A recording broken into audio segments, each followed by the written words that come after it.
ఖమ్మం జిల్లా సత్తుపల్లి మండలంలోని పలు చోట్ల భారత రాజ్యాంగ నిర్మాత డాక్టర్ బిఆర్ అంబేద్కర్ జయంతి సందర్భంగా ఘనంగా వేడుకలు నిర్వహించారు.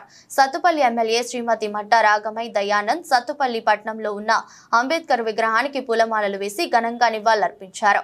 ఈ సందర్భంగా ఆమె మాట్లాడుతూ భారత రాజ్యాంగ నిర్మాత డాక్టర్ బిఆర్ అంబేద్కర్ వల్లనే ఈ రోజు బడుగు బలహీన వర్గాలకు మేలు జరిగిందని, ఆయన వల్లనే ఈ రాజ్యాంగ పదవులు ఉద్యోగాలు వచ్చాయని, కార్మికుల కోసం మహిళల కోసం చట్టాలు తెచ్చి ఎంతో మేలు చేశారని చెప్పారు. అనంతరం సత్తుపల్లి మాజీ MLA Sandra Venkata Veeraiah doctor BR Ambedkar విగ్రహానికి పూలమాలలు వేసి ఘనంగా నివాళులర్పించారు. మండలంలో అనేక గ్రామాల్లో అంబేద్కర్ జయంతి వేడుకలు ఘనంగా జరిగాయి. సందర్భంగా మరి ఆయనకి ఘన నివాళులు అర్పిస్తూ ఆయనకి మన బడుగు బలహీన వర్గాలకి మరి నిజమైన మనం ఇప్పుడు అందరినీ పోగొట్టున్నాం బడుగు బలహీన వర్గాల ఆశా జ్యోతి అనుకుంటూ, కానీ ఒకే వ్యక్తి దానికి అర్హుడు. ఆయన ఎవరు అంటే మన భారతరత్న అంబేద్కర్ గారు. ఎందుకంటే ఆయన తన జీవితాన్ని మన కోసం అంకితం చేసి త్యాగం చేసి మరి రాజ్యాంగం రచించి మరి అణగారిన వర్గాలకి మరి రిజర్వేషన్లు కల్పించారు. ఆయన చదువు వల్లే మనందరం కూడా ఈ స్టేజ్లో ఉన్నాం. ఇప్పుడు ఇలా మాట్లాడగలుగుతున్నాం, రాజకీయాల్లో యాక్టివ్గా పార్టిసిపేట్ చేస్తున్నాం. మరి ఉద్యోగాలు వచ్చినాయి, రిజర్వేషన్లు వచ్చినాయి. అలాగే స్త్రీలకు కూడా సమాన అవకాశాలు, సమాన హక్కులు, అదేవిధంగా మరి వేతనం కూడా సమాన వేతనం. అలాగే కార్మికుల విషయానికి వస్తే పని గంటలు కూడా ఆయన వల్లే మనకి 8 గంటల పని సమయం అనేది, ఇలాంటివి ఎన్నో కూడా ఆయన చేసిన కృషి ఫలితంగా మనం అనుభవిస్తున్నాం ఆ ఫలాలని.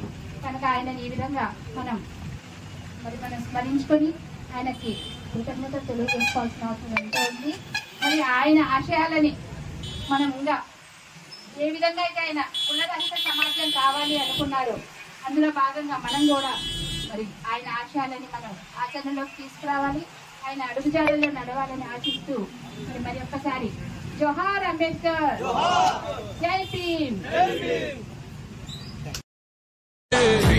జై భీమ్ జనకుండ నినాదం, అందరం ఒకటై గెలవాలి సమాజం.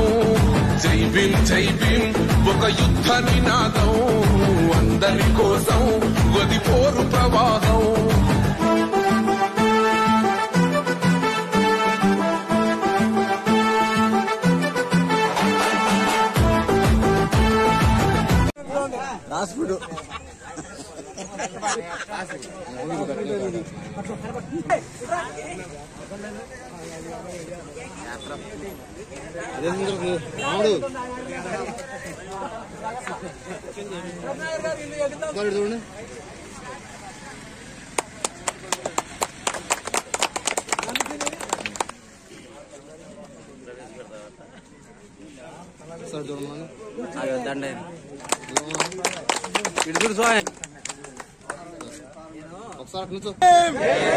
జై భీమ్. భారత రాజ్యాంగం సాధిస్తాం.